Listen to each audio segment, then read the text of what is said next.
இன்றைய தினம் அனைத்து இந்திய அண்ணா திராவிட முன்னேற்ற கழக கட்சியினுடைய தலைமை அலுவலகத்தில்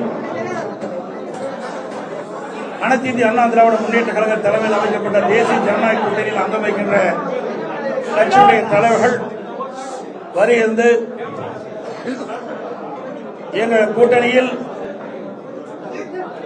அங்கம் வைக்கின்ற கட்சிகளுக்கு தொகுதி பங்கீடு பேச்சுவார்த்தை சுமூகமாக நடைபெற்று ஒவ்வொரு கட்சிக்கும் எத்தனை தொகுதி என்று வரையறுக்கப்பட்டு அதன்படி இன்றைக்கு வெளியிடுகிறோம். பாரதிய ஜனதா கட்சிக்கு நடைபெற்ற சட்டமன்ற பொதுத் தேர்தலில் 27 இடங்கள் ஒதுக்கப்பட்டுள்ளன. பாட்டாளி மக்கள் கட்சிக்கு 18 சட்டமன்ற தொகுதிகள் ஒதுக்கப்பட்டுள்ளன.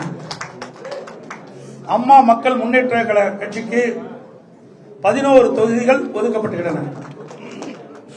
இன்னும் பல கட்சிகளோடு எங்கள் கூட்டணியில் வங்கியிருக்கின்ற பல கட்சிகளோடு பேச்சுவார்த்தை நடந்து கொண்டிருக்கிறது.